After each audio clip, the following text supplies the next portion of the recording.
Before we begin, take a moment to get comfortable. Let your arms go heavy, your breath slow.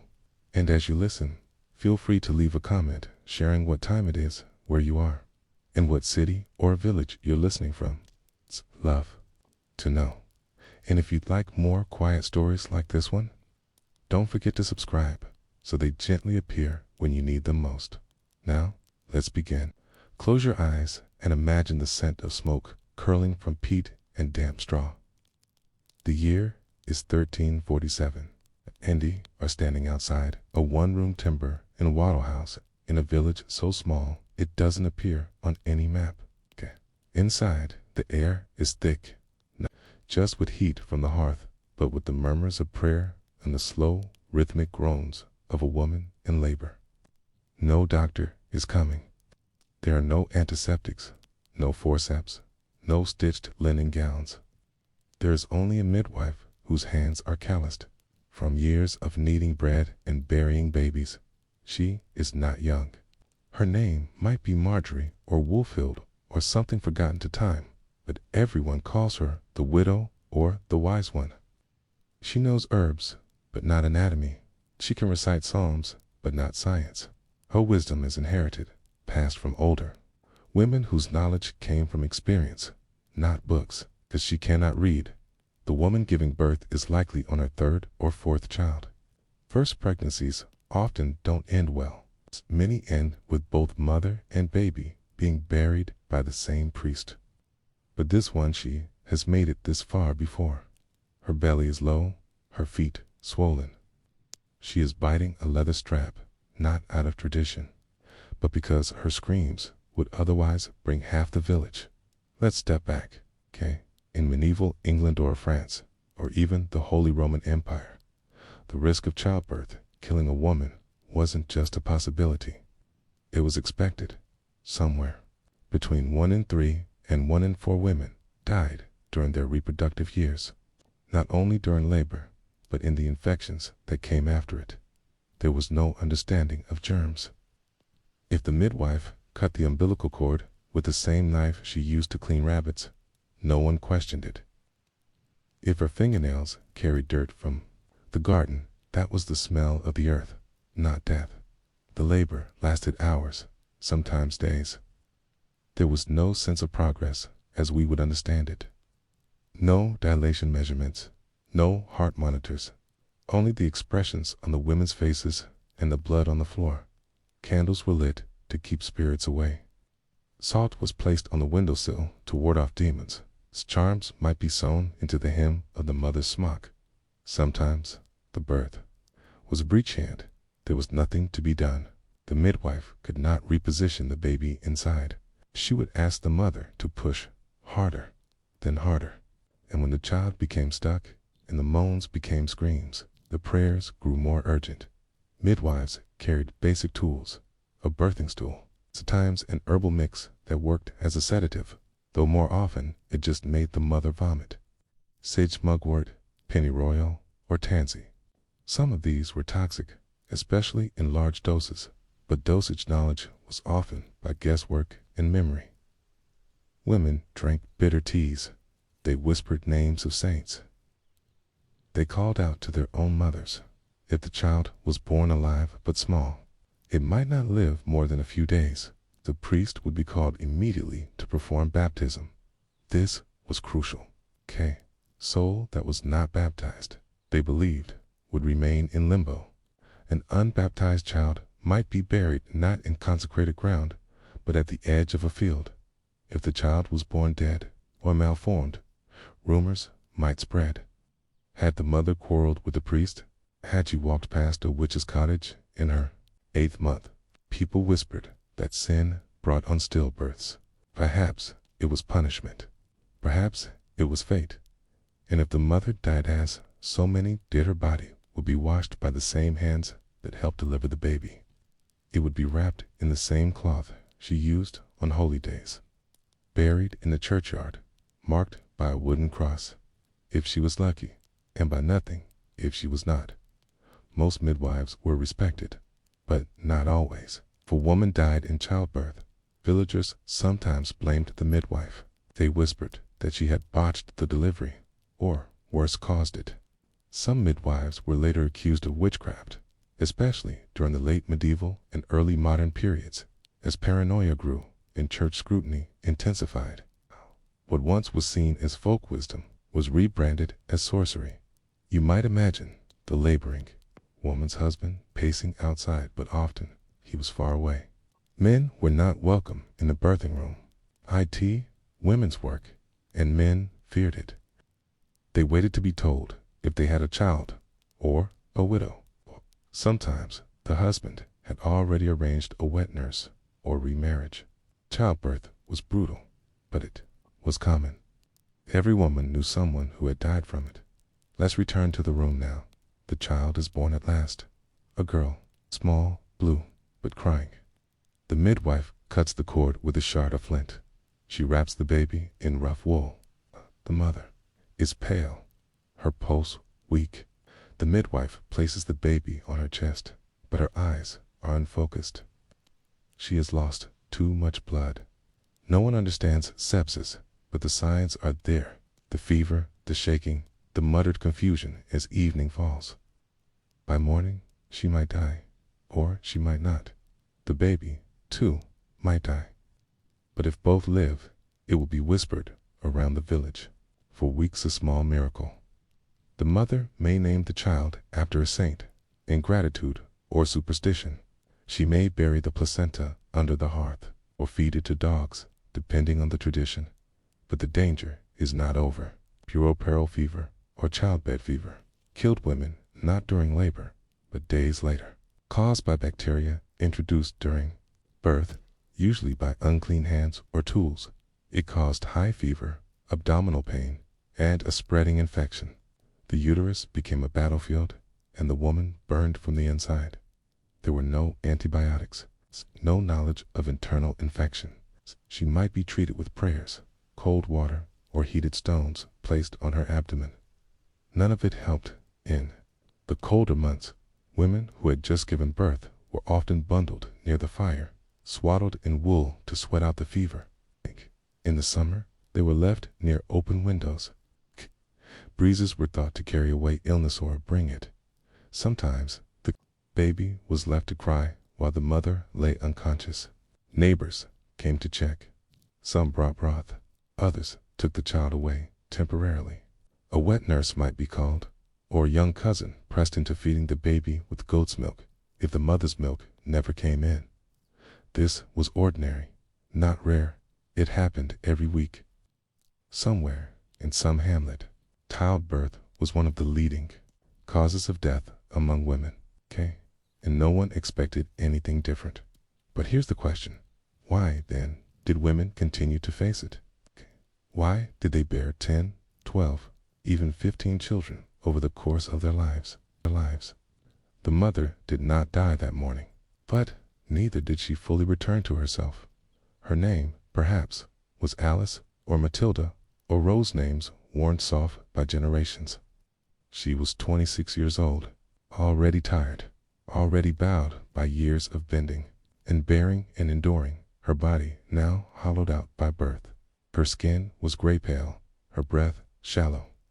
The village midwife, who had seen too many mornings that began like this, offered no prophecy.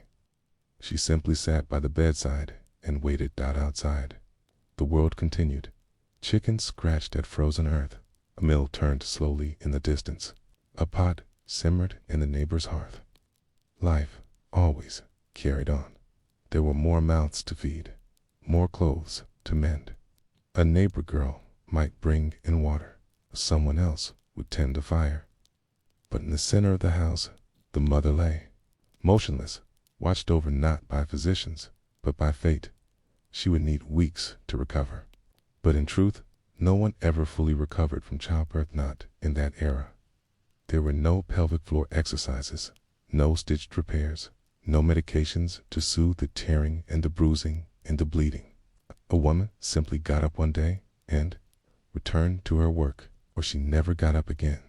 In some regions, new mothers were kept in lying-in for a month, 40 days of semi-arrest. It's traditionally counted from the day of birth to the day she could re-enter the church and be ritually purified. It was a practice called churching, rooted in both celebration and suspicion. The mother had survived a dangerous, messy act. She had brought life, but brushed against death, and now she had to be cleansed. Churching. Ceremonies varied, but they usually involved a prayer of thanksgiving, a sprinkling of holy water, and a return to public life. Until that moment, many women stayed indoors, wrapped in warmth, sometimes secluded from even their husbands. For richer families, the ritual was almost a celebratory sign of status. For poorer women, it was just another day marked by superstition. The midwife might remain a few more days, sleeping near the hearth, brewing infusions of raspberry leaf or calendula, speaking little but observing much. She could recognize the signs of hemorrhage, infection, or depression, though no one used that word. If the mother stopped speaking, stopped nursing, stared at nothing, some blamed spirits. Others called it melancholia. But mostly, it went unspoken. Meanwhile, the child was swaddled tight, fed if the mother could produce milk, or supplemented if she could not. Wet nurses existed, but only for the wealthy. Everyone else managed however they could, feeding babies, then gruel, goat's milk through a soaked cloth, or bits of chewed bread. Most infants died in the first year. If a child reached age 5, it was almost considered a miracle. The burden was relentless. Women were expected to bear children every 2 years, sometimes every 18 months. There was no reliable contraception. Men knew little of a woman's cycle. Folk remedies existed: potions of wild carrot seed, fumigations of rue, or pessaries made from wool soaked in vinegar, but none were guaranteed, and few men welcomed their use. In Catholic Europe, the Church condemned any act that separated sex from procreation. Birth control was sinful. Withdrawal was discouraged. Abstinence was ideal but rarely practiced. So women bore children over and over, until they could no longer conceive, or until their bodies failed. A woman who survived 12 births without fatal complications was rare and often revered. But why did women continue to face this? Because they had no other choice. In medieval society, a woman's value was bound to fertility. Her worth was measured not in literacy or productivity, but in children, especially sons. A woman who could not conceive was often cast out, returned to her father's home, or whispered about as cursed. She might be accused of sorcery or blamed for her husband's failures. Her marriage might be annulled. So women tried, and tried again. Childbirth wasn't just a private event. It was a communal and political act. In royal courts, births were public ceremonies. Dozens of women might crowd the chamber to witness that a legitimate heir had truly emerged. Midwives were sworn to secrecy, but also loyalty. In some cases, they had to sign formal oaths promising to report miraculous or suspicious birth, such as a baby born with a veil call, extra fingers, or teeth. Even in village homes, childbirth was watched. A woman might have her sisters, mother, and neighbors nearby. The room would be dim, warmed by fire, curtains drawn to ward off spirits. Special breads might be baked, holy relics placed under the bed. Some women wore amulets, others clutched rosaries, and throughout it all, the risk of death hung in the air like mist. One of the most dreaded complications was obstructed labor. If a baby's head was too large, or if it became trapped, there was no surgical intervention available. Cesarean sections were performed only on dead or dying mothers. Even then, they were rare. In living women, it was considered too dangerous. There was no anesthesia, no antiseptic, no antibiotics. Performing such a procedure was a death sentence in itself. So, when labor became obstructed, midwives had few choices. They might attempt dangerous manipulations. They might try to rotate the baby inside with their hands. They might pray, Some resorted to dangerous instruments, long wooden spoons, crude hooks to try to save the child. But often, both mother and baby died. The priest would be summoned. The women would begin weeping, and the midwife would quietly leave. Death in childbirth was not always violent or bloody. Sometimes it came days later from retained placenta or internal bleeding, or from peritonitis, spreading infection in the abdominal cavity. The mother would complain of pain, fever. She would shake. Her skin would become clammy. She might stop recognizing her baby. She would slip into unconsciousness, and then she would stop breathing. The body would be wrapped, often in her finest shift. Women from the village would wash her with hot water and herbs. A priest would give last rites. She would be buried quickly, sometimes the same day, especially in summer. If the child survived, it might be nursed by another woman. If not, it would be buried with her often in the same grave, and the midwife, she would move on, quietly, perhaps with guilt, perhaps with nothing. She had done what she could. She had lived through worse. The next mother was only days away. In some regions, midwives kept record small notebooks or ledgers passed down through generations. Most have not survived, but the few that remain offer a grim tally: names, dates, notes on complications, deadborns, breached, delivered safely, mother expired.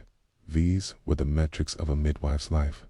Not glory, not riches, but survival. Over time, some midwives gained reputations as miracle workers. Others were feared. And in later centuries, when witch trials swept Europe, midwives were often targeted. They knew too much. They touched too much. They defied male authority. And so they were accused. In 15th century Germany, for example, several midwives were burned at the stake after being blamed for a series of stillbirths. In parts of France, women who used herbal mixtures to induce labor were called witches. The church increasingly sought to regulate childbirth, placing it under the control of male physicians. By the 17th century, male man midwives were becoming more common, especially in urban areas. But in the 14th century, in small villages, it was still women who brought life into the world and often watched it leave. Back in the dim village cottage, the mother stirs. She opens her eyes. She speaks a name, perhaps the baby's. The midwife nods. The danger has passed, for now. She begins heating broth. She presses a damp cloth to the mother's forehead. She opens the shutters, and the world creeps back in. But in the days to come, there will be another birth, another risk, another reckoning. And as you lie here, wondering what it might have felt like to live in such a body, in such a world, the question remains: what happened when the midwife wasn't there at all? There were many ways to die in the Middle Ages, but to die giving life was one of the most common, most expected, and most quietly endured. And when a midwife was not present or could not come in time, the risks multiplied, and so did the silence that followed. Some women labored alone, others with only a neighbor or a child beside them. In some cases, they gave birth in the field, caught by surprise while working, or in a stable when travel became too much. A handful of these births ended miraculously well. Most did not. In one 14th century account from Yorkshire, a peasant woman named Ellen was found collapsed beside a path in late spring. She had been gathering greens when her pains began. Her child was born breech. The villagers who found her could do nothing. Neither she nor the infant survived. They buried them together at the edge of the churchyard. The record is just one line in a manorial roll: Ellen, deceased of travail, May. But in her story is the story of thousands. The absence of a midwife did not only mean greater danger, it also meant the loss of sacred knowledge, hands that had learned through repetition, eyes trained to notice discoloration, fingers quick to detect a prolapse or hemorrhage. A good midwife could mean the difference between a life that staggered forward and one that ended before it began. Yet the role of the midwife was not merely practical. She was a bridge between the sacred and the profane, between the earthy mess of labor and the divine hope of survival. In a deeply religious world, birth was more than a bodily function, was a spiritual event, and the midwife was its priestess. She might murmur prayers as she worked, invoking the Virgin Mary or Saint Margaret, the patroness of childbirth.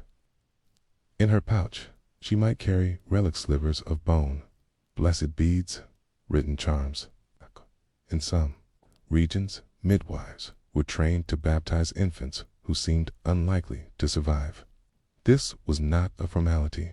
It was believed to protect the child's eternal soul. If the baby died unbaptized, it could not be buried in consecrated ground. It would be denied heaven. And so, during difficult births, the midwife had to make a decision.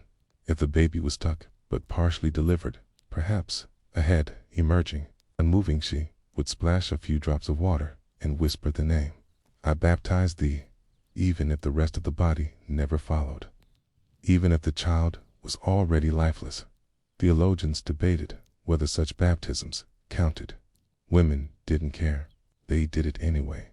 Midwives were often illiterate, but they were deeply learned. They understood herbs, though many feared using them too boldly. They knew which teas soothed after-birth pains, which poultices reduced swelling, which leaves stemmed bleeding. Shepherd's purse, mugwort, yarrow, juniper, these were their tools. Their knowledge was oral, passed from one woman to the next, wrapped in warnings and recipes and whispered advice. They also understood women. They knew the look in a laboring mother's eye when something was wrong. They knew when to push, when to pause, when to call for the priest. And they knew grief. More than any other, the midwife saw women break, because not all deaths were physical. Some women lived, but were never the same again. The modern term might be postpartum depression, but in 14th century Europe, it had no name. A mother might become silent, listless. She might refuse to feed her baby. She might cry for hours or wander away from home. Some were said to be possessed. Others were beaten, were cast out, but most simply fated. And then there were the women who survived birth only to suffer its fate. Long-term consequences, fistulas that caused constant leaking, prolapses that made walking agony, torn muscles that never healed. There were no doctors for these ailments, only pain and more work. The work never stopped. By the third day, if the mother was still alive, someone would place her infant in her arms and expect her to begin again, feeding, soothing, enduring. If she had other children, they climbed over her body as she tried to rest. If she had no family nearby, she rose sooner. What she did not have was help from her husband. In most peasant households, the man's labor was outside, in the fields, with the animals, at market. He might attend to the fire or chop wood in her absence, but child-rearing was women's work. It was the same everywhere, in thatched cottages in England, in stone farmhouses in France, in wooden huts in Scandinavia. Men brought in food, women kept people alive. When a woman died in childbirth, there was mourning, yes, but it was often brief. The village needed to move on. A child without a mother had to be placed with another woman, sometimes a relative, sometimes a neighbor. A man with small children had to remarry. Said quickly, this is perhaps one of the most brutal truths of medieval childbirth. Women were replaceable, not in the hearts of their children perhaps, but in the structure of society. A woman was needed to bear children, feed them, and manage the home. When she could no longer do so, another would take her place. The cycle was as relentless as it was accepted, but some resisted. In a few scattered records, we find stories of women who refused to marry, who chose religious life instead, or who remained single, serving as healers, midwives, or recluses. These women escaped the cycle, but at a cost. They were often marginalized, feared, or suspected of witchcraft. Independence was dangerous, and yet, through all of this, a quiet resilience persisted. Women taught each other. Mothers instructed daughters. Older women guided younger ones. Even in pain, they sang lullabies. They told stories. They shared bread, made meaning from suffering. In the most literal sense, they bore the weight of the world. Over time, small changes came. In wealthier towns, barber surgeons began performing extractions during obstructed labor. Crude forceps were introduced in the late 16th century. In cities, hospitals opened birthing wards, though these were often more dangerous than home births due to infection. But in the 14th century, for most women, childbirth remained what it had always been, a gamble. And what of the infants? Most medieval babies were baptized within 24 hours of birth, not just for religious reasons, but because so many died. If a baby lived 1 week, it was lucky. If it lived a month, it was remarkable.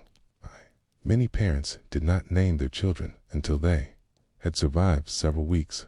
Some reused names of deceased siblings. A woman might bear 6, 7, 10 children in her life. She might bury half of them. She might remember each one, or she might forget some. Survival demanded forgetting. The baby born in the first section of our story, the one who came in the cold dark with only the midwife and a flickering fire to witness, might survive. Let's say it did. The mother, pale and hollow, regains her strength over the next weeks.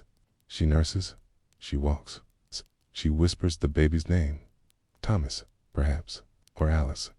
The midwife visits again on the 6th day, then the 12th. She notes the healing. She blesses the house. She accepts a loaf of bread as payment. And then she is gone. Outside, life continues. Snow begins to fall.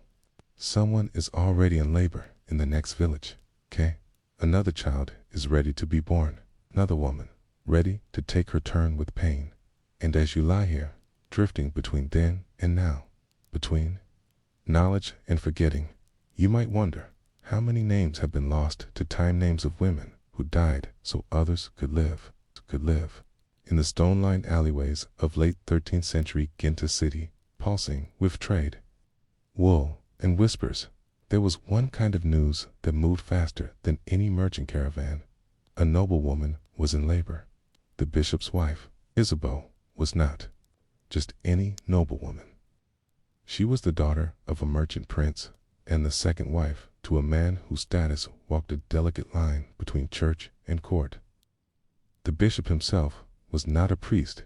He was a lay lord granted ecclesiastical oversight, a common occurrence in Flanders at the time, and his wife, by extension, occupied a fragile place.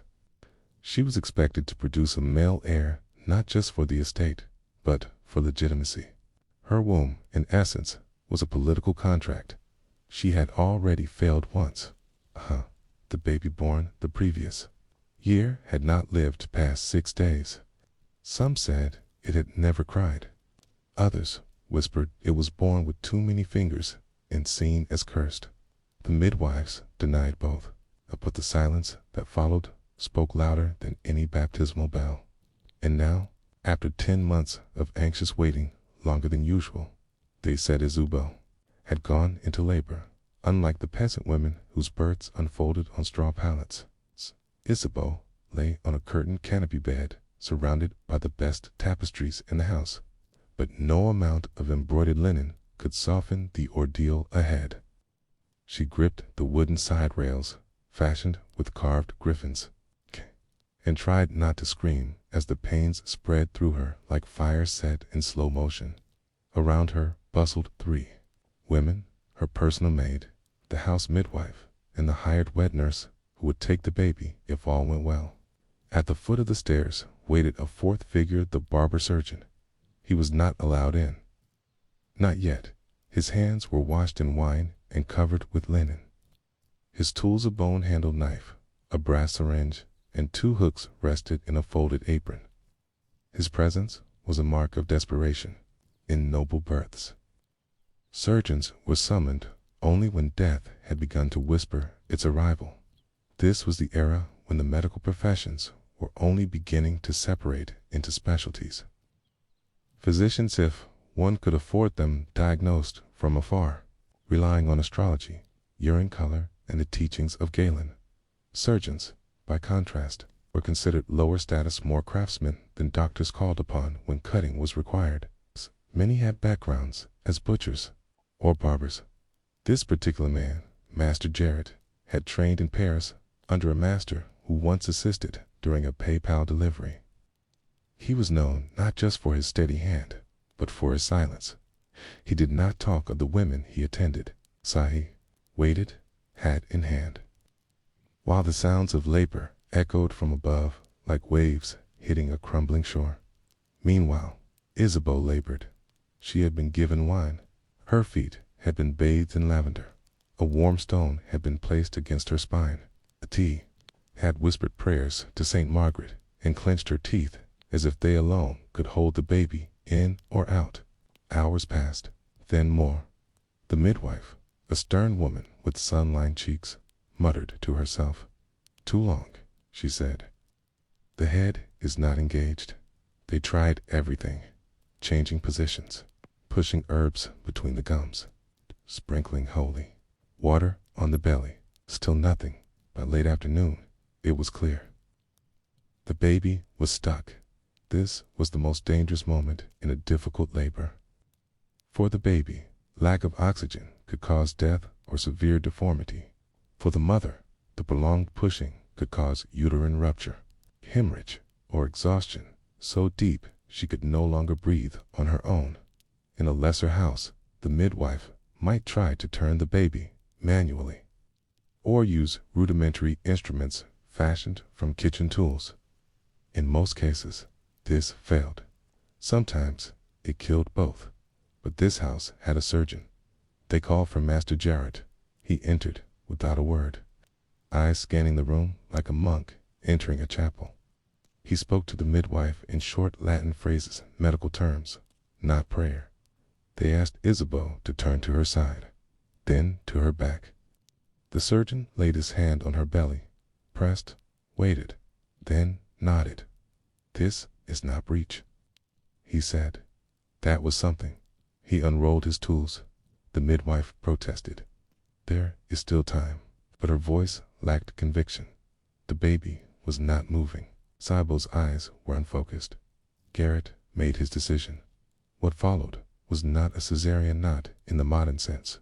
In medieval Europe, caesarean sections were almost never performed on living women. The risk of infection and uncontrolled bleeding was too great. The procedure was reserved for retrieving the baby if the mother died during labor, an effort to save the soul, not the life. But there were other tools. Blunt hooks for extraction, blades for widening the birth canal, leather straps to pull the baby when contractions failed. It was barbaric by today's standards. Then it was a miracle. The procedure took 15 minutes. The screams lasted longer. And when it was done, when the blood had soaked the bedding, the baby had been pulled free with a cry like torn fabric. Isabeau collapsed into stillness. She was alive, barely. The baby, a boy, was swaddled and handed to the nurse. The midwife tied off the umbilical cord with a silk thread and placed a blessed coin under the infant's tongue, Flemish tradition for wealth and strength. The surgeon packed the wounds with wool soaked in wine. He stitched where he could. Then he left. No payment was expected until a week had passed. Most mothers did not live that long. Downstairs, the bishop sat in his study, unaware of the precise moment of his son's birth. When told, he nodded once and returned to his scrolls. Celebration would come later, if at all. In the days that followed, Isabeau lingered in fever. The wound wept. Her hands shook. She did not ask for the baby. The nurse fed the infant cow's milk, thickened with ground almonds and honey. The baby cried often. The women prayed. By the 6th day, Isabeau opened her eyes and asked for water. By the 8th, she touched the baby's hand. By the 10th, she wept for the first time. No one mentioned how close she had come to death. The surgeon never returned. He had been called to a convent in Bruges, where a nun bled from the womb without ceasing. Isabeau would eventually recover. The boy would live, but she would never bear another child. And so the bishop began to make inquiries about a third wife. Her story ends not in drama, but in silence. The silence of women whose value was tied to their ability to produce heirs. The silence of medical suffering endured without explanation. The silence of survival mistaken for strength. In Ghent, her name remains in one marriage record, one baptismal entry, and a will that includes a fine carved crib. Nothing else. But the questions remain. How many women in noble households survive childbirth only to be set aside? Forgotten, not dead, but erased. When a woman like Isabeau survived a near-fatal childbirth in medieval Europe, she did not receive applause. There were no medals, no statues, no journals penned in admiration. Survival, after all, was merely expected. It was the quiet cost of being born female, particularly in households where legacy mattered more than the life that carried it. Isabeau was changed, not just physically, but in ways more difficult to trace. Tearing, the stitching, the long, sour fevers that left her pale and shivering in the summer sun, these would heal with time.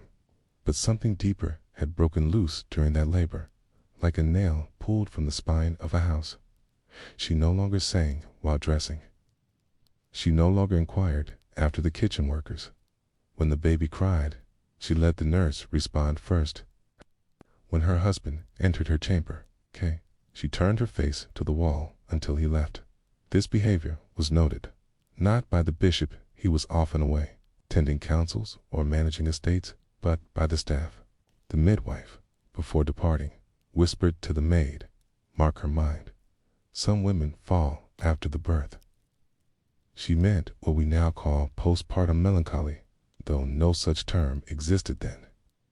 In medieval Europe, the boundary between the physical and the spiritual was blurred. Woman who withdrew, wept, or stopped speaking might be seen as touched by spirits or suffering divine punishment. Isabeau was given prayers. Her chamber was sprinkled with holy water. At night, the maid placed sprigs of rosemary under her pillow, believing they warded off nightmares. A small relica-chipped bone of Saint Dimto stitched into the seam of her sleeve, and slowly she drifted back to the rhythms of noble life. But she had changed, and her body had changed with her in medieval medical understanding. A woman who had survived a difficult labor, especially one assisted by tools, was often seen as permanently altered. Torn vessels, drained humors, spoiled blood. These were the terms physicians used. Midwives spoke more plainly. Her gait is broken, meaning she would not birth again. They were right. 3 years passed. The bishop, once content with his fragile heir, grew restless. His son, now a toddler, was delicate. His appetite was small, his chest narrow. He coughed in the winter and failed to walk until well past his 2nd year, though no one dared say it aloud. There was a creeping worry that he would not live to take on the estate, and so, quietly, the bishop began drafting annulment papers. This was not unusual in medieval Europe. Annulment was more common among the nobility than full divorce, particularly when marriage had failed to produce sons. The church allowed it under several justifications: consanguinity, spiritual incompatibility, prior betrothal, or most commonly non-consummation. Though Isabeau had borne a child, her inability to conceive again offered the bishop a pathway to a claim. He consulted a canon lawyer in Bruges. Letters were sent, papers drawn, witnesses identified. But then came a complication. Isabeau's father, The merchant prince died suddenly of fever. His fortune, once vast, passed to her uncle, a man with strong ties to the Hanseatic League. The bishop, fearing political retaliation if he cast aside the daughter of such a powerful house, hesitated. In the meantime, Isabeau remained. She was not told of the annulment plans, but she sensed them. She had become, in her own household, a ghost. She dined alone. The bishop traveled often. The servants grew stiff around her. She began spending her mornings walking the cloister garden, fingering the small bone of Saint Dymphna stitched into her sleeve. It was there, in the garden, that she first saw the young woman. She was new brought in as a companion to the nursemaid. 17, perhaps 18. Pale eyes, simple linen dress. She had a quiet voice and a habit of humming while she worked. Isabeau watched her from a distance, noting the softness of her cheeks, the easy strength in her arms. She understood then. The bishop had found a replacement. There would be no annulment, at least not formally. The church required process. But he did not need official declarations to reassign affection. The girl would remain a servant in public, and in time, if the bishop's son died as many children did, there would be room for another. Isabeau did not cry. She did not rage. She began to write. This, too, was unusual. Noble women were often educated, especially those from merchant families, but few took to writing beyond letters. Isabeau, however, began a kind of private record. On small scraps of parchment, she scribbled her thoughts. Not poetry, not confession, simple observations of her body, her fears, her memories of labor. Sometimes a list of verbs, sometimes a dream. These scraps were folded and hidden in the spine of her sewing chest. Centuries later, 3 of them would be found mildewed, stained, almost illegible by archivists in Ghent. One read, "The woman who bleeds but does not die is not healed. She is made quiet." Another, "The boy was born with blood on his ear. K. I do not know if that is why he cries. K. And finally, I dreamed. My womb walked the garden without me. It left footprints in the soil." It is hard to say what these fragments meant in total, but they suggest that Isabeau, though invisible to her household, had begun to see herself again. What she saw was not redemption, not beauty, but awareness. The terrible, fragile awareness that childbirth had stolen something from her, not just physically, but relationally, spiritually, socially. She had gone through fire, and, on the other side, the world had grown colder. In many parts of Europe, similar women lived similar lives. Survivors of brutal deliveries often suffered what we now call obstetric fistula stares between the bladder and vagina, or rectum and vagina, that left them incontinent. In noble houses, they were quietly sent to convents. In peasant villages, they were mocked, sometimes accused of being leaky witches. Their value, once tied to fertility, vanished with the flow of blood, and so they became watchers, listeners, writers. Sometimes, people who could no longer give birth, but who remembered it viscerally, quietly, endlessly. Isabeau was one of them. By the 4th year of her son's life, she had returned to her needlework. She no longer asked the bishop questions. She no longer feared the girl in the hall. She had made peace, of a kind, with her silence. But the boy, the delicate boy, remained. And on the first day of Lent, the snow dusted the slate roof, tiles, and the bishop prepared for a journey to Ypres. The child coughed. Then he coughed again. Then he did not stop. By nightfall, he was burning with fever. By morning, he was gone. The nurse said it was a chill. The midwife summoned the late blamed worms. A friar said it was God's will, and the bishop, upon returning, did not speak. For 2 days, it was then, and only then, that Isabeau felt a stir in her belly. Not joy, not triumph, something deeper, grief, and beside it, something else. A question, now that the air was dead. What would become of the womb that had once made a son, then failed to make another, In the wake of the boy's death, silence hung over the bishop's estate like a pall. No bells tolled, no guests visited. The nursery, once brimming with linen-wrapped toys and the smell of warm milk, was shuttered. Servants walked more softly. The cook reduced the number of loaves prepared each morning. The girl who had once been meant to replace Isabeau was sent away quietly with a sack of coins. And no explanation. Grief, in the medieval world, wore many faces. For fathers, it was often a quiet brooding, a focus on God's judgment, a question of lineage and punishment. For mothers, especially those blamed for producing weak or unviable children, could be fatal in another sense. Isabeau knew that in some noble houses, the death of an only son triggered annulments, not just of marriage, but of identity. A woman who could not continue the line would sometimes return to her family, her dowry quietly absorbed back into the estate, and her name removed from household accounts. She waited, but the bishop did not speak of annulment. Instead, he withdrew even further. He spent his days in chapel, nights in the library, and long hours on horseback across the snow-hardened fields. He barely looked at Isabeau, but neither did he send her away. And so she remained again, not chosen, not banished, simply unspoken. And this, too, is part of the quiet brutality of childbirth in the Middle Ages. Survival did not bring restoration. Loss did not guarantee sympathy. Women like Isabeau, emptied, surviving, were left to float in the cold margins of their homes, remembered only as wombs that once produced. But something shifted when spring arrived. It began with an ache, not physical, not even spiritual, a kind of itch in the mind, a question she could not shake. What if she had died? Not in sorrow, not as punishment, but simply as the natural course of things, as thousands of other women had. What would have changed? Would the bishop have remarried sooner?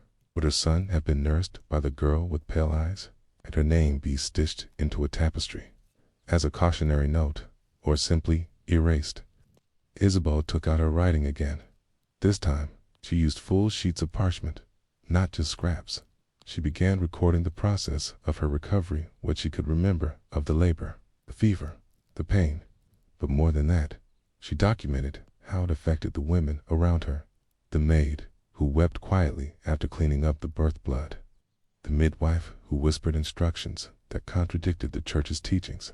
The cook who left warm broth at her door without asking questions. And then we wrote about the barber surgeon. His name was lost to time, but from her writing, you know that he was summoned at the height of her labor, when the midwife feared rupture and no priest was near, enough to give last rites. He arrived smelling of tallow and iron and asked, in clipped Latin, whether he had permission to cut. The midwife said yes. It was not a cesarean. Such procedures almost always killed the mother, but rather an episiotomy, crudely done to widen the birthing passage. He stitched her afterward with coarse thread and boiled vinegar. She remembered the pain. But more than that, she remembered how he did not look her in the eyes. He saw her only as a torn sack in need of mending. This memory returned to her each time she tried to speak of that night, and so she wrote instead. What she wrote may have been the first known attempt at a woman's birthing journal, not for scientific purpose, but for her own. It included a list of herbs that soothed the post-labor bleeding, the names of the maids who kept her fed when she could not rise, a note about the shame she felt when the bishop refused to enter her chamber after the labor, a sketch rough and ghostly of the child's face as he suckled weakly in his first week. Over time, she wrote more boldly. She questioned church teachings about Eve and the curse of painful childbirth. She wondered aloud in parchment why God would create a system so flawed, so fatal to those meant to nurture life. She wrote about the isolation of noble women, locked in chambers before and after birth, treated as porcelain before labor, and as spoiled meat afterward. One day, she showed her writings to the estate chaplain. He frowned, not out of anger, but confusion. "This is not for women," he said. She looked at him calmly and replied, "It is not for men either." Word of her writings spread quietly. Another noblewoman related to a countess in Alsace 4 copies. Then a midwife requested to read it. Isabeau began to compile the pages into a codex with headings, marginalia, and a crude table of contents. She called it On Wombs and Grief. It was not printed. It was not celebrated. But it was red. And in the 15th century, it appeared briefly in the holdings of a convent near Dijon. From there, it disappeared again, but fragments survive, enough to know that Isabeau's labor did not end with the birth. It continued through the long years of silence, through the death of her son, through the slow erasure of her status. And still, she found a way to speak not with voice, but ink. By the time she was 40, she had not birthed again, nor had she been banished. The bishop aged poorly. He lost interest in alliances. His lands passed eventually to a cousin, Kay, and Isabeau, by then, had entered a semi-retired life in a small stone villa beside the estate's chapel. She was known to the village as the woman who survived. Though most did not know what she had survived, she did not remarry. She did not return to Bruges. Instead, she lived quietly with 2 servants, a copy of the Psalter, and her writings. Her final entry, dated 5 years before her death, read, "They say the pain is forgotten. They lie. But what follows is not only pain, it is a kind of knowing. And once you know, you do not go back to quiet." Her grave was simple, a slab of stone, no heraldry, no titles. But the midwife's daughter, by then grown, left a bunch of rosemary. It's there every year until she herself passed. In the long thread of medieval childbirth, Isabeau's story was not unique. It was repeated again and again by women across Europe. Each birth a gamble, each survival a partial victory, and each voice, when it could be recorded, a rare thread pulled from the silence. If childbirth in the medieval world was a sentence, then, for women like Isabeau, the act of remembering, writing, documenting, speaking became the only way to lessen its cruelty. The question that lingers is not why so many women died. It is why so few were remembered. It was said that the village of Cumiles had no road, only a path of soft furrow in the grass, made by bare feet and hooves over decades of silent travel. It's tucked into the hills of eastern Normandy. It was barely more than a cluster of thatch roofs, a crumbling stone chapel, and the rhythm of seasons, marked not by bells, but by the changing scent of the earth. Cumiles did not appear on maps, not even the ecclesiastical ones. Its people lived quietly, harvested what they could, and died where they were born. And it was here, in the spring of 1321, that a woman named Anselma arrived on foot with only a bundle of herbs tied in wax cloth and a letter from the priory. She was not a nun, but she had lived among them for 12 years. Anselma had worked in the herb gardens and infirmary of Saint Michel des Bois, a modest Benedictine priory, known more for its dried lavender than its theological contributions. She had entered as a laywoman after the death of her husband, and remained for lack of better options. The nuns had no vow of silence, but they were not fond of unnecessary speech. Suited Anselma, she had no desire for conversation, only usefulness. At Saint Michel, she learned to boil linen until it was soft enough for bandaging. She learned which roots stilled pain and which ones caused birth to come faster. She watched as sisters prepared the dead, their hands slow and practiced. She learned the weight of a stillborn child and the sound of a woman, knew she was dying, but chose not to speak of it. When the bishop's messenger arrived that winter with a sealed order, no one argued. The monastery had been asked to send someone, not a nun, but skilled in women's matters, to the village of Cumiles, where childbirth had become a problem. That was all the letter said. No mention of plague. No mention of sin or scandal. Simply that women were dying too often, too early. And the priest no longer knew what to say at funerals. So in Selma went. She walked for 2 days through low frost and mud, stopping once to sleep in a burned-out stable. When she arrived, the village did not greet her with suspicion, as many might have. They were too tired. A boy, no older than 10, brought her to a cottage with half a roof. Inside, a woman lay on a bed of rushes, her eyes closed, but her hands twitching with pain. The child pointed to her belly. "She lost it last night," he said, then looked away, still bleeding. And Selma knelt beside the woman, unwrapped her herbs, and set to work. She had not spoken a word for many weeks, and Selma said little and listened much. There was no midwife in 2 miles. There had been one, a woman named Eglantine, but she had died the previous summer of what? No one could say exactly. It's fever, perhaps, or grief. Since then, the women had relied on each other. They took turns tending the laboring mothers, boiling water, whispering prayers, and hoping. But there had been 7 stillbirths since harvest, and 3 women dead. In a village of barely 40, it was too much to ignore, and Selma made herself useful. She began by cleaning. The chapel's baptismal basin had not been scoured in years. She boiled water with vinegar, scraped away the green film, and wiped it dry with her own tunic. She replaced the rushes in the birthing house. She prepared herbal sachets to hang from rafters, lavender and mugwort, mostly to mask the smell of blood and damp. Then she began recording. She asked no questions, only observed. When a woman went into labor, she came. She watched. She noted how long it took, how many women assisted, what herbs were used, how often the baby was turned by hand. She never interfered at first, only at the end when something went wrong. Did she step in, and something often went wrong. Sometimes the child emerged blue, no matter what anyone did.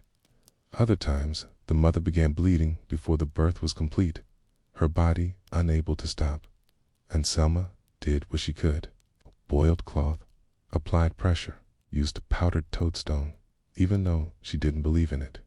One woman, Margaret, died in Aunt Selma's arms 2 weeks after she arrived. The child survived. Aunt Selma took note. What struck her most was not the number of deaths, but the resignation. Women in Kumails did not scream during childbirth. They rarely cried out, even when the pain twisted their bodies. They whispered. They folded into themselves. When death came, they did not resist it. They simply waited. She asked one of the elders, a woman with clouded eyes and a voice like dry leaves, why this was so. The woman replied, "It is the way of our mothers. It is better to die quietly than to be remembered loudly." Selma did not understand this at first, but over time, she began to see the shape of it.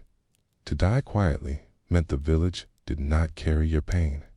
Your death did not curse the house. Your children could grow without the weight of grief. There were no long mourning rituals, no black veils. The women of Kumails died as they lived in silence, in service, in surrender, and Selma had once believed in the usefulness of noise. Prayers said aloud, confessions, the liturgy of grief. But here, there was no room for that. Every day was already too full. The laundry still needed washing. The goats still needed milking. And when a woman died, there was no time to weep not properly. So the women buried her before dusk, said a single prayer, and returned to their duties by midsummer. And Selma had become part of the village.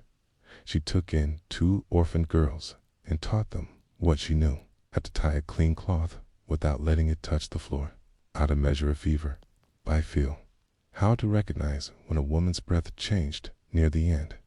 She also began keeping records, not for herself, but for the women. She made a small book from scrap parchment, stitched with picket string.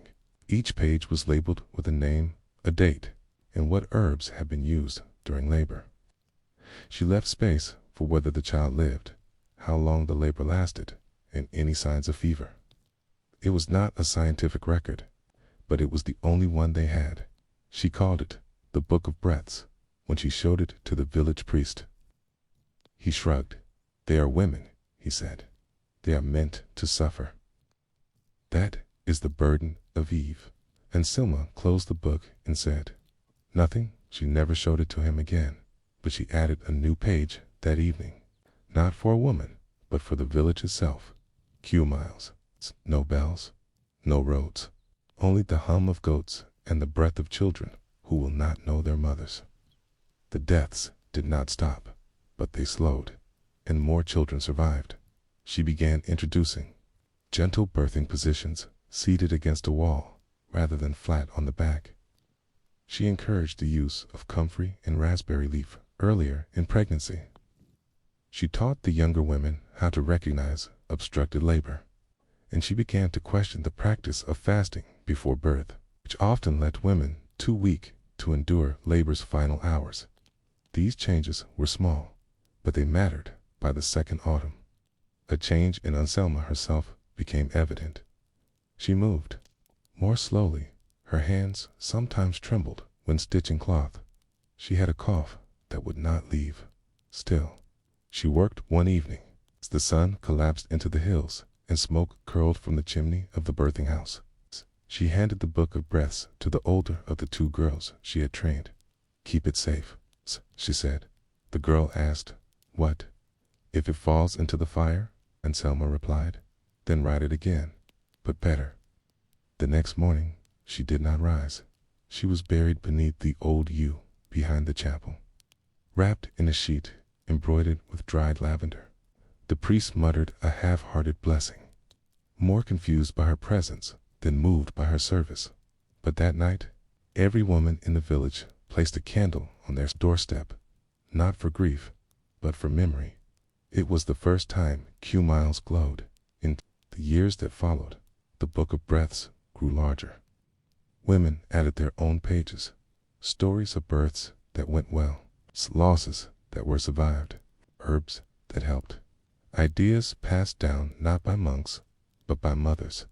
And centuries later, when the village had long since been swallowed by the hills, fragments of the book were discovered in the bindings of a 16th century religious text.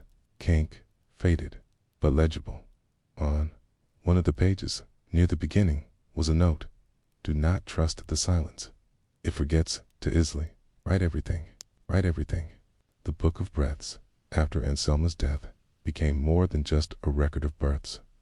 It became a silent witness to an entire way of life that was slowly fading, swept away by the encroaching tides of war, plague, and the growing dominance of the church over local customs. Miles, once a small but proud village of self-sufficient women and families, would soon face forces that would strip away its simple rhythms, replacing them with the cold, calculated systems of the wider world. After Anselma's passing, the village seemed to hold its breath. The younger women, who had learned under her watchful eye, continued their work, but the absence of her steady hands left a palpable void. The people of Miles, despite their quiet existence, had come to rely on her more than they realized. Her knowledge, her calm demeanor during labor, and the comfort she gave in times of loss were woven into the fabric of their lives. It wasn't just her methods that left a legacy. It was the way she had made childbirth feel less like an inevitable sentence of death and more like a continuation of life. The first winter without Anselma passed slowly. The frost was deep that year, and the village struggled to harvest enough wood to stay warm through the bitter months. No more children were born during that time, and the few pregnant women in the village suffered in silence, tending to their daily chores while their bodies grew heavier with each passing day. But spring brought its usual promise of renewal, and with it, a new crisis. A fever swept through the village. It started as a cough, then quickly turned into violent chills, followed by vomiting, and eventually the final telltale sign, blood. The women of Cumiles, who had long been skilled at watching for complications during childbirth, knew the symptoms. Well, this was not the typical illness of Winteret. It was something worse, something more insidious. The fever spread like wildfire, claiming several children and one woman in her second month of pregnancy. The priest, who had not been particularly close to the village in his daily duties, became more involved. But his medicine was simple: prayers and blessed water. The villagers, once reliant on their own knowledge of herbs, had now begun to rely on the church for healing, abandoning old practices in favor of more official remedies. But as the weeks passed, the situation worsened. The dead were buried quickly in unmarked graves behind the chapel, where the ground was too rocky to dig deep. The priest whispered of divine wrath, while the older women muttered about the evil in the air. And Selma's book of breaths, which had been kept safely in the small cottage wherein Selma had once lived, was now brought out and opened by the elder women. They traced the handwritten pages with their fingers, remembering her words, but not fully understanding them. Her teachings, her recipes, were now little more than faded ink. And they did not seem to hold the same power in the face of this unknown sickness. The village was on the brink of collapse, not just from disease, but from a kind of spiritual and physical fatigue. There was no new life. There were only those who were sick and those who had died. It was then that a traveler arrived, a man in a worn brown cloak, his hood drawn low over his eyes.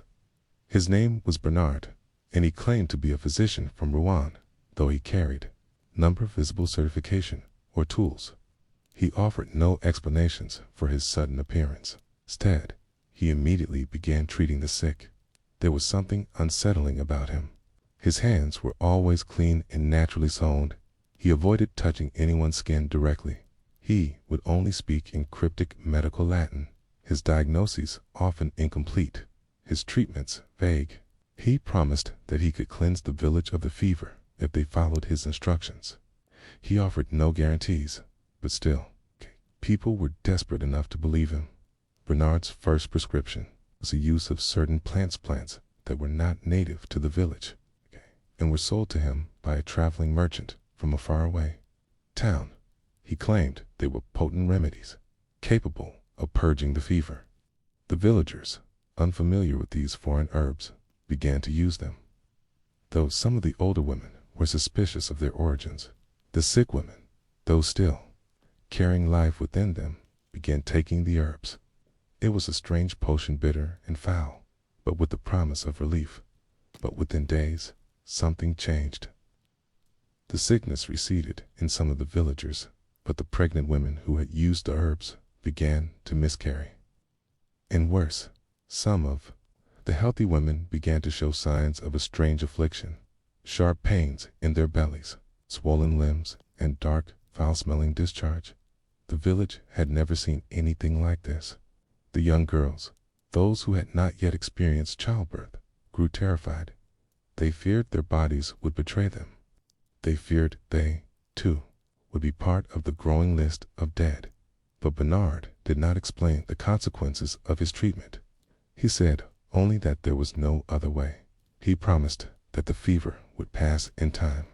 But as more women miscarried, as more people grew ill, the villagers began to question his motives.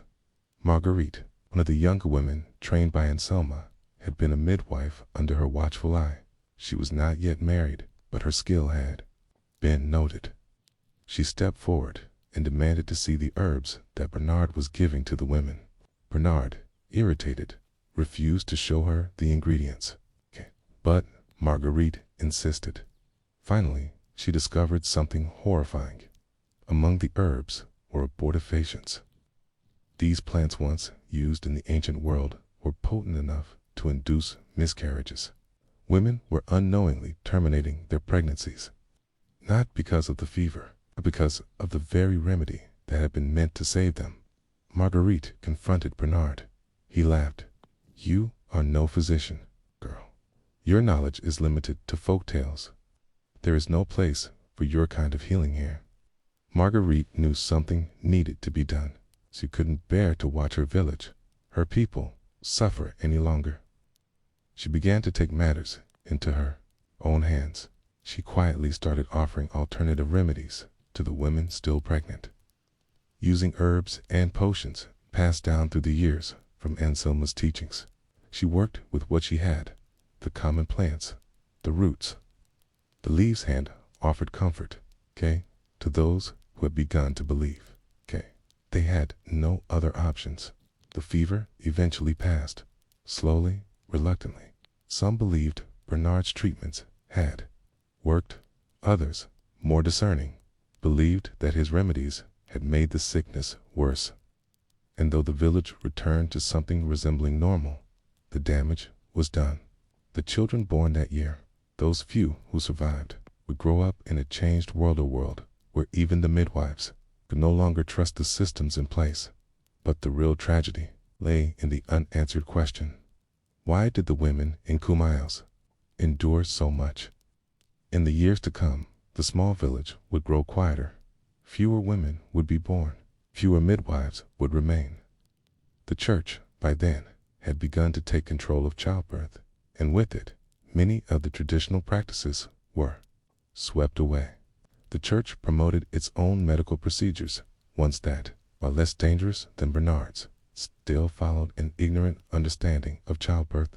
Is it any wonder, then, that in a world where women were so often left to suffer in silence, the most enduring lesson of childbirth, especially medieval childbirth, was survival? The women who lived through it didn't always know why. They didn't always know how. But their bodies, broken and remade, carried on. They bore the future, in pain and in silence. But did they also carry a memory of resistance? The hut by the river Dart no longer rang with the hum of linen being scrubbed, or the laughter of twin boys shouting over each other. The wall stood, but everything inside felt as though it had cracked and then settled into permanent silence. Ellen, wrapped in 2 layers of wool, even though the summer sun warmed the land, no longer rose with the sun. She rose with the wind, or with the crows, or sometimes not at all. By the 3rd month after the loss, her neighbors no longer visited, not because they had grown cruel, but because they had grown afraid what they might say, of what they might hear. Grief was tolerated only to a point, and Ellen had surpassed it. People began to whisper about her walking through the woods at odd hours, speaking to herself, or letting the chickens go unfed. One morning she was seen standing in the river, up to her knees, unmoving, long after the sun had risen. The week they began to speak of her in the same way they spoke of the women whose minds had cracked open from the pressure of childbirth, as though they were not merely widows or grieving mothers, but something other. The truth was far duller than the rumors. Ellen had not lost her mind. She had simply stopped pretending it was possible to go back to who she was. She could no longer bring herself to bleach linens or smile at the baker's jokes. There was no point to these things. She knew now that childbirth did not spare the strong, nor the pious, nor the clever. It did not care if a woman had already buried 3 children, or if her home was clean. Death came into a house like fog slow, curling, nearly invisible, until it touched the skin. What remained was a kind of silence that no prayer could undo. She had once believed the midwife when she said, "The pain is brief, but the joy is long." She had believed the priest when he blessed the bed, and the healer who gave her dried marigold to protect the womb. All of it had been offered with such certainty. And now Ellen knew that certainty was simply the voice people used to keep fear at bay. None of them knew anything. They were guessing. All of them, even the ones in robes. What disturbed her most, more than the pain, more than the loss, was the idea that she had been part of this cycle, that she had stood by other women in childbirth, whispering the same words that had failed her. She had told her cousin that the midwife knew what she was doing. She had assured another woman that God would not give her more than she could bear. But he had. He always did. That was the whole point. And now, looking back, Ellen felt complicit. The quiet rage that came with that realization was unfamiliar and slow burning. She did not scream or break things. She did not wail at the altar or accuse the priest. She simply stopped going. She no longer brought bread to the church. She no longer bowed her head. When a woman in the village bled out after her fourth child, Ellen did not visit with broth or wrap the baby in linen. She stared at the hut from a distance and felt nothing, or rather, she felt the shape of something so large and ancient and cruel that it could not be named. And yet, as the seasons turned and the days lengthened again, something inside her began to stir not out of hope or healing, but out of a dull instinct that she had not yet fulfilled her part. In the quietest hour of dusk, when the river whispered and the wind barely moved the reeds, Ellen found herself reaching for the herb pouch again. Not to heal herself, but to remember. She began to write, not with ink and parchment, which she could not afford, but with charcoal on scraps of old cloth and bark. She wrote down what she had seen, not just what had happened to her, but what she had learned in silence beside the dying, how the hands turned cold first, how the breath skipped, how the eyes did not always close. She wrote the names of herbs that worked and those that didn't. She described the look on a midwife's face when she knew there was no hope, but kept smiling anyway. She wrote all of it not to be read aloud, but to keep it from being lost. It was not wisdom, not exactly. It was more like a ledger of pain, but it was also honest. And honesty, she thought, was the only thing left that mattered. In the spring of that year, another girl from the village, barely 16, married to a man twice her age, was brought to Ellen's door in secret. She had begun labor 3 nights before, and the midwife had failed to come. Ellen did not ask why. She did not light a candle or mutter a blessing. She simply gathered the herbs she knew would ease pain, washed her hands with boiled water, and led the girl to the sleeping mat. The baby was stillborn, but the girl survived, and that, the ledger of her world, was something. After that, others came, always at night, always quietly. Lean never called herself a midwife. She did not accept payment. She told the truth. Sometimes the baby would live, sometimes not. Sometimes the mother would live, sometimes not. But if she could tip the scales by even a fraction, her presence could mean one less burial she would go. She no longer feared death. She had seen too much of it, but she feared silence. She feared forgetting. So she kept writing. By the time Ellen was an old woman, her hut was known not for its herbs or clean linens, but for its honesty. Women came to sit beside her, even when they were not in labor.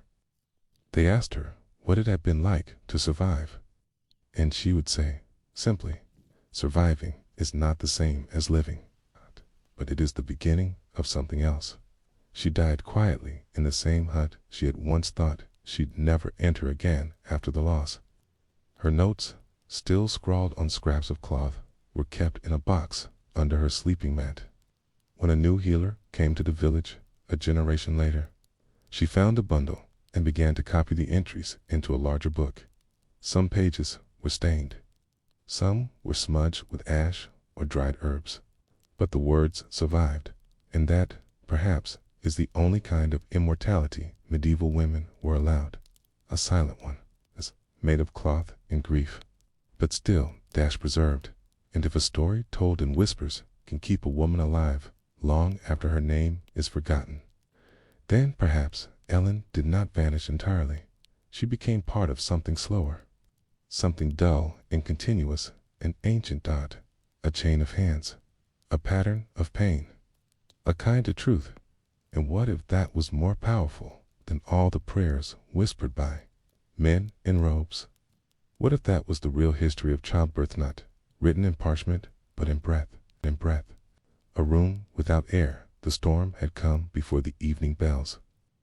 A west wind rolled off the English Channel and slammed itself against the timbered houses of Rye, rattling shutters and soaking the alleys with sheets of sea rain. Smoke curled uneasily from low stone chimneys, struggling against a sudden damp. And within the homes of the town, candles were snuffed, hearts hissed, and whispers turned inward. There was a room near the town's edge bare, save for an oak stool, a straw bed, and a bowl of boiled water grown tepid by the hour. In that room, a woman named Agnes lay with her knees drawn, her belly pulled taut with the weight of labor. The year was 1378. Rye was still rebuilding after the French raids. Memories of torched roofs and gutted livestock lingered like the smell of charred wood. But none of that mattered tonight. The world had narrowed to a few stone walls, and the flickering flame of a rushlight jammed into a lump of tallow, and Agnes was alone. Her first cries began at vespers. She was not young 35, with hands like river bark from years gutting fish, and this was her 6th child. 3 had lived, 2 had not. Athas had come feet first and left her unconscious for a day. But this child had waited longer than the others. The village midwife, Mistress Hilda, had counted the moons carefully, and worried aloud when the 9th passed without stirrings. Yet, when the pains finally arrived, they came like the tide, slow at first, then relentless. She gritted her teeth, exhaling through her nostrils, whispering Ave Marias, not out of faith, but rhythm. Her hair clung to her face in wiry strands. Her shift was soaked through with sweat and broth and blood. Outside, no one came. The town was quiet under rain. The midwife, it was later said, had been tending another woman. Her apprentice had fallen ill. Agnes's eldest daughter, barely 8, had run for help, but lost her way in the dark. And so the mother labored, breath by breath, with no one but a cat watching from the beams. Medieval birthing rooms were not made for comfort. Airflow was discouraged, for it was believed to invite demons. Curtains were drawn, cracks stuffed with rags. The fire roared to keep bad humors at bay, but it was midsummer and stifling. A faint reek of moldy straw and stale milk hung in the air. On the shelf, a charm sewn with ash and rue, a bundle of saint's hair, a half-melted beeswax cross. The pain came in waves. No one spoke of contractions. It was simply the struggle, a struggle that lasted hours, then days, then an eternity made of blood and silence. And still, the child did not come. By morning, the rain had stopped, but the wind had not. The town square sat empty, a jug overturned by the well. Down by the docks, a single herring cart creaked in the gusts. And, in the room near the edge of Rye, a different kind of silence had settled. At last, there was a knock. Mistress Hilda, hunched and breathless, arrived with a prayer on her lips and a damp bag of herbs under her arm. She stepped into the room, lifted the cloth from Agnes's brow, and muttered a wordless sound. The mother was still conscious, but only barely. She hadn't spoken since the night before. Her teeth had sunk into her lower lip, so hard the skin had torn. Her legs trembled with fever. And between them, nothing. No child, no progress. Just a body exhausted past reason. Too long, the midwife whispered, then louder. Too long. She took out her instrument's wooden tongs, a small knife, a cord for binding. None were clean. None were safe. But they were all that stood between Agnes and the grave. The procedure was known by many names, none of them comforting in cities. It might be called instrumental extraction. In rural parishes, like Rye, it was simply known as the cutting. When a child refused to turn, or grew too large, or tangled itself with the cord, the midwife might intervene. She would reach inside with oil-soaked hands, find the limb, and twist, or slice. It was brutal and rarely worked, but Mistress Hilda had done it once before. In Luz, the child hadn't lived, but the mother had. And so she set to work again. Agnes bit down on a stick. The room was quiet, but for breathing, shallow, animal, unseeing. The cat had left. The hearth had died down. The world was nothing but hands and pain and the faint clink of metal in a wooden, old, time-lost meaning. There was a moment when everything stopped. Then a cry, then, muffled, wet, a child, alive. But the mother did not respond. By sundown, word had spread. Women gathered in the alley, lighting rushes and leaving bread at the doorstep. The midwife stayed until midnight, binding the body and wrapping the child in a swaddling soaked with rose oil and vinegar. The baby did not cry again. Agnes was buried the next morning under a slate cross in Rye's chapel graveyard. No priest was present, just Hilda, the midwife, and a small girl in a torn brown shift who stared at the grave without blinking. She would raise the child herself and remember, always, the night the storm came. In the room without air. The baby with no cry. It was not uncommon in 14th century England for a child to begin life without a name. They were often baptized hastily, within hours of birth, sometimes within minutes, especially if there was any doubt the baby would survive the day.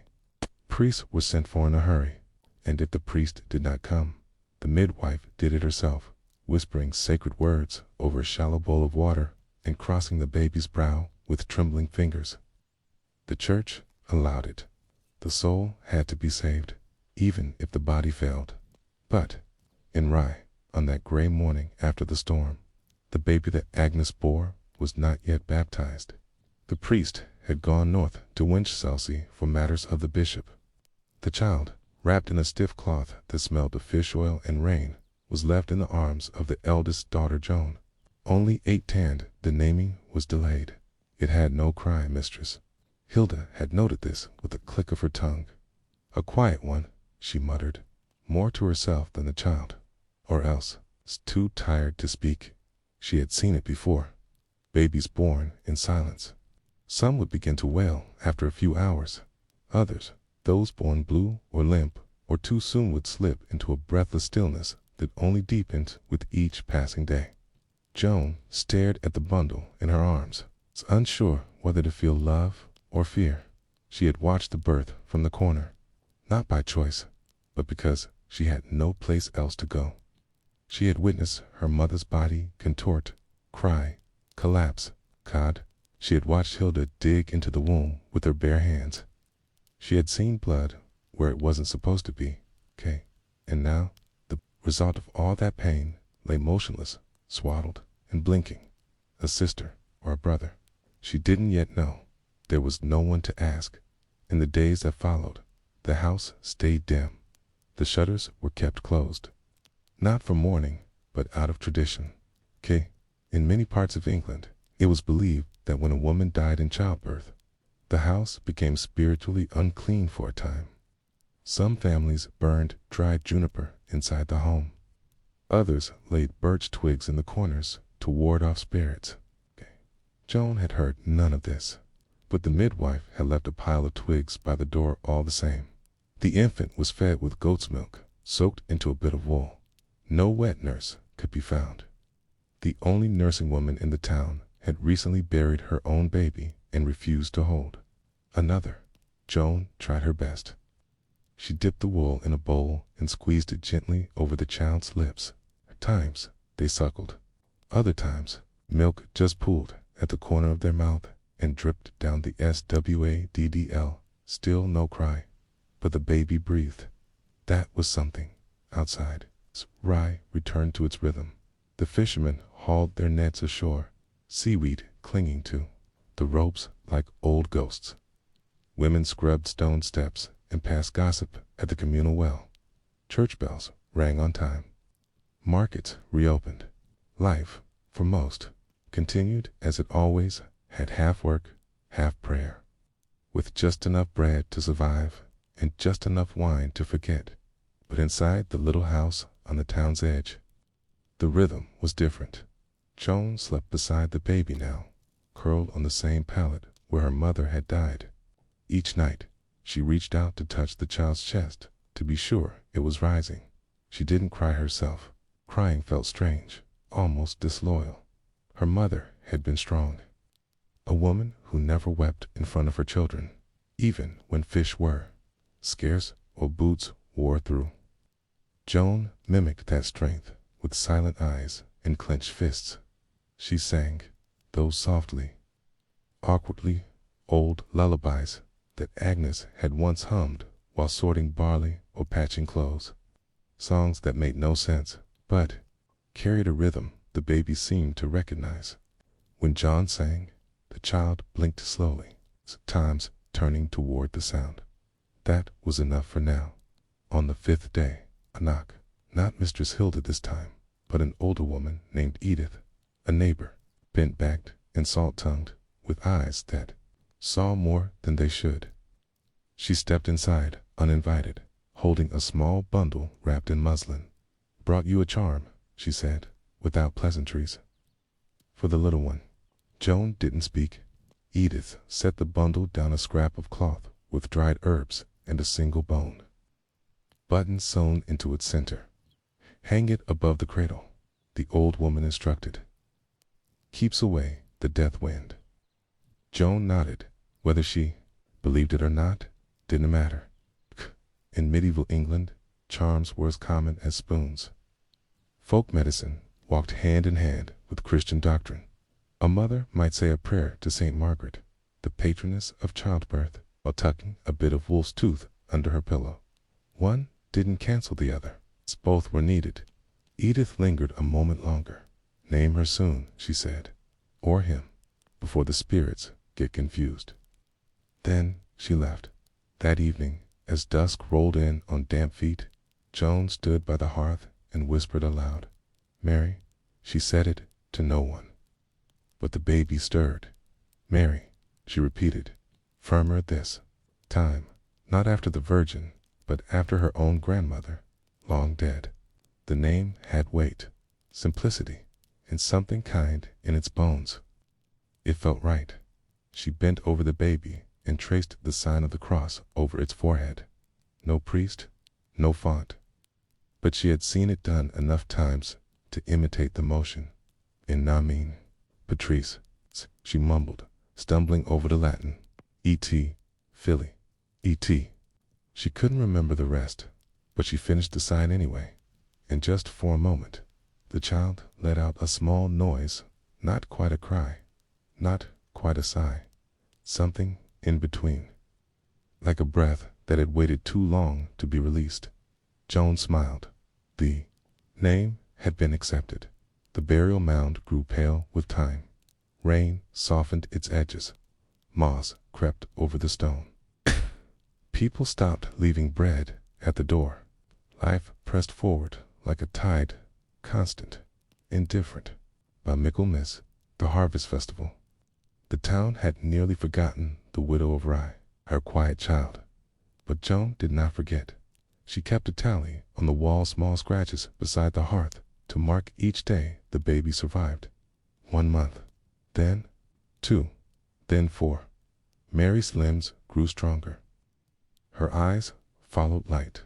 She learned to grasp a finger, then a spoon, then a curl of her sister's hair. She never cried much, but she watched everything.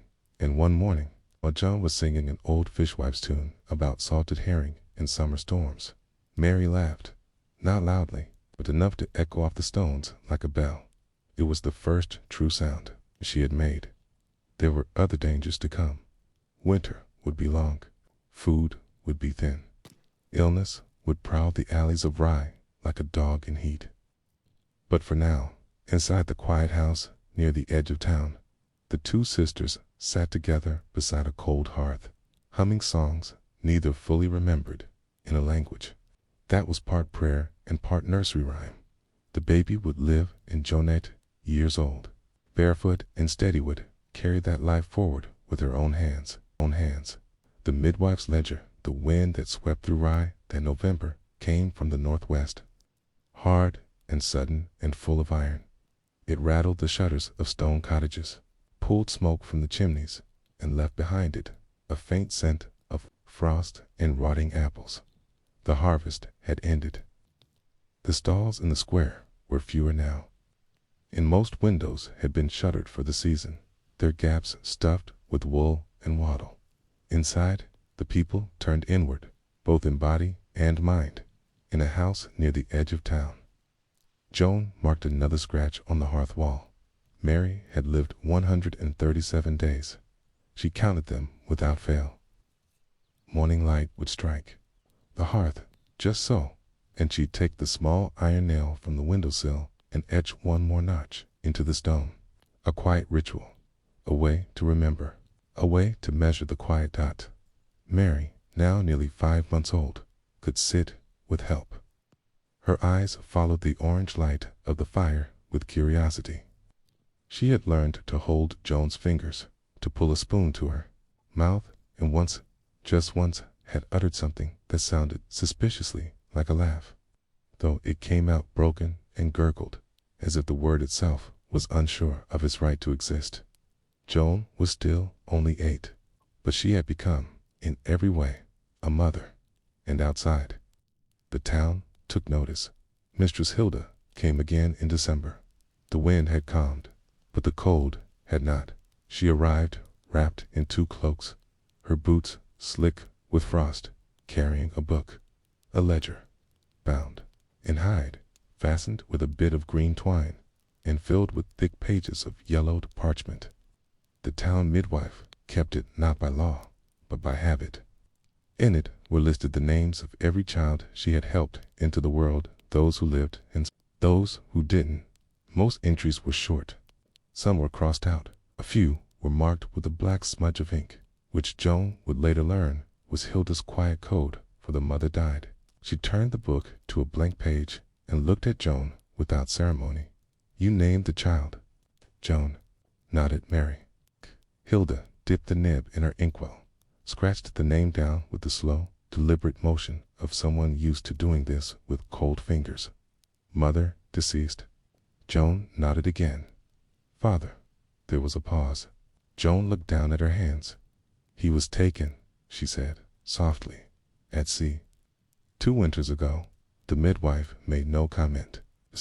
She simply added a small cross by the father's name and continued. "Witnesses, Ali." "Me," Joan whispered, and that too was recorded. Then Hilda closed the book, tucked it back under her arm, and reached for the hearth. "Okay." She held her palms toward the fire and stood in silence for a moment, watching Mary. "You've done well," she said, finally. "She's strong." Joan didn't know what to say. Praise was rare in her world, and kindness from adults even rarer. "She has her mother's eyes," Hilda added. Joan looked at the baby, unsure whether she agreed. She barely remembered her mother's face now. It came back in flashes, in the shape of a cheek, the sound of footsteps on stone, the smell of fish scales in a worn apron, but not the eyes. Still, she nodded. "Will she live?" she asked. Finally, the question hung in the air like wood smoke. Hilda didn't answer right away. She pulled the ledger out once more and added a final note beside Mary's named 3 dots. A personal code only she understood. Then she looked at John. "If she makes it through winter," the midwife said gently, "she live." The days grew shorter. Rye folded into itself. Snow came early, that year-thick, wet snow that coated the wooden shingles and sealed doors shut. Fires burned longer, meat was stretched thinner, and everyone walked slower. The town priest returned from Winclz and made his rounds in a heavy wool robe, blessing homes, leaving bits of chalk at doorways to ward off pestilence. He stopped by Joan's cottage and offered a prayer over the threshold, never noticing the child inside, who had already survived more than most adults by Candlemas. Mary had begun to crawl. It was awkward and uneven, one leg dragging behind, her arms doing most of the work, but it was movement. Joan laughed for the first time in months when she saw it, and clapped her hands so hard her palms stung. Mary froze, startled, then smiled, truly smiled with both eyes crinkled. It was the smile of someone who had decided to stay in this world. Joan added a new tally mark that evening, then 2 more, just for good measure. And then, in March, tragedy returned. It started with a cough, not from Mary, but from the neighbor woman, Editha, one who had brought the charm months ago. By morning, 3 more in the square were sick. By the next market day, 2 had died. Word spread quickly. It was the fever again, the one that came every few years, like a shadow from the east. Some called it the red cough. Others simply called it the passing. Children were most at risk. As always, the town shuttered itself again. Hilda came to the house one final time, this time without her book. She looked older than before, more tired. There were lines in her brow that hadn't been there in December. She mustn't go outside. The midwife warned, boil water for drinking. Burn all soiled cloth, and if she coughs. She didn't finish the sentence. Instead, she placed something on the table. A sprig of dried lavender tied with string. Sleep with this under her bed, she said. Then she left, but Mary never coughed. She grew. She stood. She said her first word, Joe, not quite right, but close enough to make her sister weep behind. Cupped hands, and when the fever passed through rye like a wind through wheat, the house on the edge of town remained untouched. Some said it was the herbs. Others whispered it was the ghost of Agnes guarding her child. Camp passed like water down a stone path. The war with France dragged on. Taxes rose. The bishop died and was replaced by a man no one liked. Bad harvest followed a good one. Joan grew taller. Mary began to walk, then run, then vanish for hours, chasing frogs or cartwheels. And by the time she turned 3, the town had stopped calling her the motherless child. She was just Mary. Many years later, Joan would remember that winter and write it down crudely, broken letters on scraps of parchment so that no one would forget. The pain, the silence, the way Agnes had gone without a sound, but the way the baby had refused to cry. The cat, the marks on the wall, the taste of goat's milk on boiled wool. She would write it, not for the town, and not for herself, but for Mary. So she would know how much had been endured just to see her smile, and so she would never forget the price her mother had paid. The midwinter bargain. The village of Brevillers sat cradled between the folds of 2 low hills in the eastern reach of the Holy Roman Empire. It wasn't a large place, barely 30 hearths, a crumbling chapel, and a well that sometimes ran dry by late summer. The land was chalky and reluctant to yield grain, so most folk lived by trade, not harvest, fur, salt, dried mushrooms, and the occasional bundle of linen brought down from the abbey by mule. In the heart of this village there stood a house with blue-gray shutters and a roof thatched so thick that birds vanished into it in spring, building nests that no man could reach. This was where a woman named Clara lived.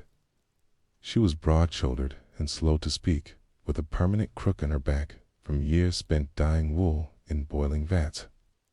Her fingers were stained violet, her nails cracked and rimmed with pale sores from lye. She lived alone, but she had once been a midwife. She had learned her craft at the feet of her mother, who had learned it from her mother before her. No books, no parchment, only stories passed over steaming cauldrons and whispered beside candle flames. What root to chew to stop a hemorrhage, which saint to invoke for a breach, how to judge by a mother's face whether she would live to see the sun again. Clara no longer attended births, not since what happened to Marta, but every so often, when the moon was right and the air thick with snow, Snuck came at her door anyway. And this was one of those nights. It was the dead heart of Tight. Winter. The fire had gone out hours ago, A crust of frost clung to the inside of the shutters. Clara was stirring a pot of barley over coals when she heard Ida knock. Low and urgent, followed by the squeal of the latch before she could respond. She turned. A man had stepped inside, half covered in snow, cloaked stiff with ice, breath fogging the air between them. He looked more shadow than man, but his eyes were bright, and he held something wrapped in a thick woolen shawl. Clara gasped, voice tight. She nodded, setting her spoon down slowly. "It's my wife," he said. She's dying." She stood still for a moment, said nothing. "She's in labor," he added. "She won't stop bleeding." Then, more softly, "Please, there are moments in a person's life when memory and instinct speak at once." Clara's hands were already moving, pulling her old satchel from beneath the bench, stuffing it with cloths, a flask of vinegar, boiled needles, a twist of dried yarrow. She paused only to toss her thickest shawl over her shoulders, then followed the man out into the night without a word. The snow came up to their calves in the narrow lanes. The moon hung heavy and veiled. Brevillers was silent. Even the dogs stayed, curled in their hay. Only the crunch of their footsteps and the hiss of their breath marked their passage as they trudged toward the edge of the village, toward a small cottage near the edge of the woods, where a single candle glowed like a coal in the darkness. Inside, the air was wet. The fire had been stoked high, as was custom. Windows were shut, curtains drawn. A bowl of water sat steaming near the hearth, already red-tinged. On the pallet beside it lay a woman whose name Clara did not yet know, but her face was already pale enough to fear. Her belly had gone slack. The baby was out, a boy, red and still wrapped in an old shirt and placed beside her. He was breathing, barely, but the mother she was not. Clara knelt, checked her pulse, then pressed her palm low on the woman's stomach. It was soft, soft. "She's lost too much," she said. The man knelt beside her. "Can you stop it?" Clara looked at the cloths, already soaked through. "The color wrong. It's too dark." "No," she said quietly. There was a long pause. The candle flickered. Somewhere outside, the wind shifted. "Can you baptize the child?" the man asked, voice small. Clara blinked. "You've no priest." He shook his head. "None that will come." She nodded, then pulled the flask from her bag. It was something midwives were allowed to do when needed, not encouraged, but allowed. She dripped a few beads of water onto the boy's brow, made the sign of the cross, and whispered the sacred words, "Ego te baptizo." The father wept quietly into his palms. The woman took one last shallow breath. Then none at all. The days that followed blurred into one long hush. The snow kept falling. The village stayed closed. Kay and Clara, against all reason, did not return to her home.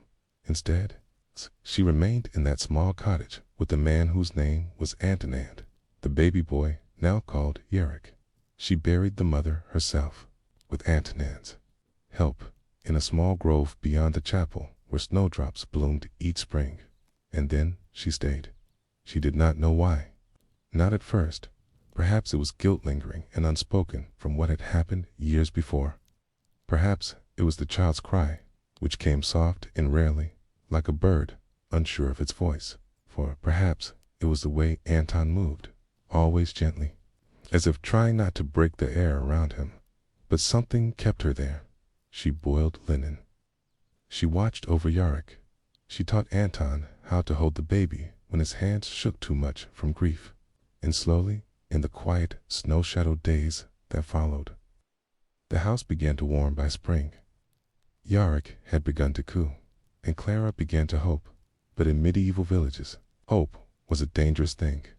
Word travels, even when no one speaks. It allowed that by midsummer, the rumors had begun that Clara had returned to midwifery, that she had baptized a child, that she had let another woman die. Some said she had caused the death. Others whispered she'd taken the child as penance for a sin long buried. A few suggested she was no longer truly human, that something had changed her in the woods. The village priest called on her one day after matins. He didn't enter the house. He simply stood at the threshold and asked a single question. "Do you still consider yourself a midwife?" Clara looked at him a long time, then said simply, "No." He nodded, left, and did not return. And still, the child thrived by his first birthday.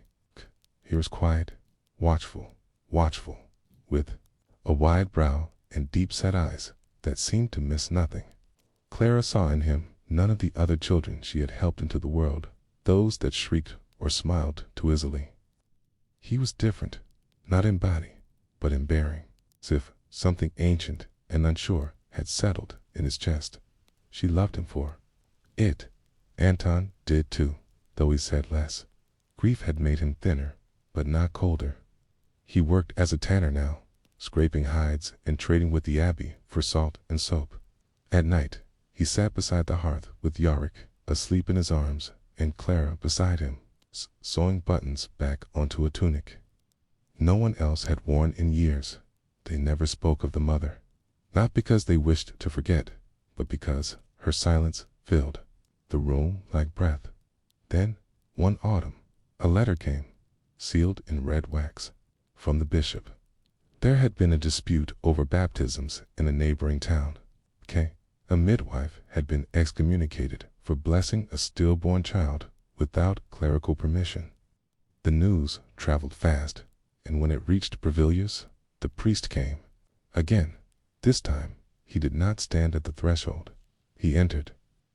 He sat, and he looked at Yorick, now nearly 2 years old, playing quietly with a piece of twine near the hearth. He was baptized. The priest asked. Clara nodded. And the mother, dead. "Before I arrived," she said. She never spoke. The priest stared into the fire. "He will need a witness when he's grown," he said, finally. "Someone who remembers what was done." "I remember," Clara replied. "Then teach him." Years later, when Yorick asked why he had no mother, Clara told him the truth. Not all of it, but enough that she had held him as his mother faded, that he had been quiet for days, as if listening for her breath before choosing to breathe on his own, that he had been baptized with a single drop of water and a whispered prayer spoken not out of faith, but out of fear that no one else would come, and that he had lived, not because of Clara, not because of Anton, but because something in him had refused to leave, something older than pain, older than grief, and older even than birth itself. The grief that walked by the time Yorick turned 5. Brevilius had forgotten the circumstances of his birth. Not entirely small places remember differently than large ones, but the memory had gone soft, like wet linen left too long in the dark. The gossip had dulled, the glances had shortened, and those who once whispered about Clara's return to midwifery now simply called her the boy's grandmother, even though she had never said so herself. Children grow fast when the world is small. Yorick had taken quickly to walking, then running, then climbing trees that bent too easily in the wind. He spoke in full sentences before his peers and asked questions that no one wished to answer. Why did candles need to burn in the chapel, even when no one prayed? Why did only men get to sing from the altar? Why were mothers so often missing? Anton raised him with quiet devotion. He was a man of few words, but deep habits. He wrapped his tools the same way each night. He lit the hearth at the same hour every morning. He never missed mass, even when the snow was high. He loved Yorick, though not in the way other men showed love. No tossing into the air, no loud laughter, but the boy's boots were always mended before they tore. His bowl was always the first filled, and beside Anton, Clara remained crooked, silent, stained to the elbows with dye, but steady, She had begun keeping a second ledger, not of births, but of deaths. She never told anyone why she began the new book. Perhaps she had grown tired of forgetting, or perhaps she knew the others were wrong. Midwives did not only bring life, things stood in the doorway between here and elsewhere. They caught the baby, yes, but they also bore witness when the mother slipped through. There was a name for that, though no one dared say it aloud. Death-bearer. Clara did not flinch from the title. She had held too many women's hands during their last hour to pretend the job ended with the baby's first breath. Her pages filled slowly, one line per woman. No cause of death, written only the season, the date, the initials, and the name of the child, if it had one. She recorded Marta's name, too, the last woman she had delivered before walking away from midwifery altogether. Marta had been 20-2. She was small and narrow-hipped, with a laugh that echoed across the field like bells at noon. She'd married the butcher's son and conceived within the first season. Everyone had expected a difficult birth, Clara had warned them, but Marta had insisted on birthing at home, without prayer, without superstition, with only the midwife's hands and a bowl of boiled water to see her through. It had taken 30 hours. The child survived. Marta did not, and though no one blamed, Clara allowed. The silence in the days that followed was louder than any accusation. She left the village for 2 months after that, returned only when she heard of another woman who had died, this time without help, alone in a barn. It broke something in her, not because she thought she could have saved the woman, but because no one had tried. So Clara came back, not as a midwife, but as something quieter, a memory keeper. The new ledger was hidden beneath the hearthstones. Only Yarick knew it existed. He had discovered it by accident, looking for a flat stone to hold his sketches against. He'd found the flap in the corner, pulled it up, and uncovered a bundle of cloth-wrapped parchment tied in old rope. When he showed Clara, she did not scold him. She simply unfolded the pages and let him see. He couldn't read yet. Papa, he recognized. The shape of a life. C's are the mothers, she told him. He traced the lines with his fingers. Why do they all stop? She looked at him, because no one wrote them down. That winter, a new family came to Brevilius. Travelers, with copper coins and furs that didn't match the local trade. They said they came from farther north somewhere, past Basel, maybe farther still. The man was tall, thin, and pale. The woman was pregnant, very pregnant, and they rented a room in the mill house with a promise to pay in salt and coin at the season's end. No one questioned it. The village needed coin, and the child would need a name. But when the woman went into labor early, there was no midwife to be found. The villagers knew better than to ask KLRA, so they sent for the priest instead. He came late. The snow had begun to fall again. By the time he arrived, the birth had passed. The mother had not survived. The baby was alive, but barely. Priest did what he could. He blessed the home. He named the child. But by morning, the infant had gone cold, and the villagers whispered again. What if Clara had helped? Yarick heard the whispers. He was old enough now to understand tone, if not meaning. He saw the way people looked at her in the market, the way they placed coins on her stall without meeting her eyes, the way children didn't speak to him, not directly. Are you a witch? He asked Clara one night. The fire had died down to coals. She looked at him, not shocked, not angry. No, she said. Then why don't they like you? She didn't answer for a long time. Then, because I stayed, when others didn't. He didn't understand, but he would. Years later, when another winter came, he and another woman began to scream behind closed shutters, and no one moved from their doorways, waiting, instead, for something to change on its own. Only then would he understand that the grief Clara carried was not hers alone, that she had taken it from others. silently, without asking. Carried it like a bundle of soaked linens, 'cause no one else would, and that in doing so, she had become something they needed but did not want. By the time Yarick turned 7, he had decided what he would be.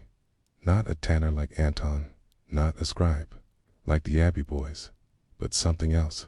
Someone who watched, someone who remembered, like Clara. One night, while she slept in the chair by the fire, he took the ledger from beneath the hearth and added his first line dot. It was not a mother's name, it was his own, and beside it, in clumsy letters, born with no cry, breathed anyway. Names that were never spoken. Spring returned to Breviliers, like an old woman in no hurry, slow, wet, and forgetful. The trees hesitated before budding. The snow melted only in patches, and the river behind the mill foamed with melt water that had nowhere to go. Children were kept indoors longer than usual, and the bread baked in the village smelled slightly more of mold than of wheat. But still, the world turned, and Yarek, now 7, began to learn about the things most children were not told. Each week, after the sun had gone and the windows were shuttered, Clara would take down the old ledger from beneath the hearthstone and unroll it slowly, page by page, as if revealing a tapestry of sorrows, one thread at a time. He sat beside her, legs crossed, fingers curled in his lap, listening. She didn't teach it like a lesson. She told it like weather. There were names he recognized, neighbors, shopkeepers, the baker's aunt. Others he did not. Women who had come and gone before he was born. Entries were brief. E.H. Late summer. No priest came. Boy born silent. K.M. Second frost. Turned. Breach. Both gone by dawn. A.S. Spring flood. Lived 1 hour. Buried with the child. Some pages were smudged. Others torn. But the ink always held. Yarick began to copy the shapes, tracing the letters with the side of a charcoal nub, forming the names again in silence, not because he was told to, but because he felt he must. It was, he said, to remember the ones who didn't get to speak. That summer, the abbey sent a monk to Breviliers. He was tall, thin, and bore the gentle smile of someone who had never dug a grave with his hands. His name was Brother Matthias, and he came to check the parish records, count the village for tax purposes, and to offer free confession for those who had sinned during the long winter. Clara refused to go. Anton went. Briefly, Yarick went too, only once drawn by the soft tone of the monk's voice and the way his robe whispered as he moved. He watched the way people bowed their heads when Brother Matthias entered the chapel. How even the miller, who had once thrown a chicken at a tax collector, softened in his presence. But what Narek noticed most was the way the monk spoke about childbirth. There are always risks, he said to the gathered women one morning after Mass. But with the Lord's blessing, the child will thrive, and the mother too. Some nodded. Others crossed themselves. Clara, standing in the doorway, said nothing. Later that evening, Yarick asked her why she didn't believe him. "It's not that I don't believe," she replied. "It's that he's never watched a woman die while begging God to help her." The fire crackled. "He speaks in blessings," she added, "but I have only ever spoken in wounds." The next morning, Brother Matthias came to their home. He had heard of Clara, of course. It was impossible not to. And he brought with him a gift, a thin book of saintly births, handwritten in the abbey's own scriptorium. Inside were tales of holy women who bore children in silence, without pain, without blood, surrounded by candlelight and angels. He set it on the table. "For the boy," he said. Yarick looked at the cover, then at Clara. She did not pick it up. Instead, she unwrapped a bundle of parchment and laid out her own ledger beside it. "Would you like to trade?" she asked. The monk blinked.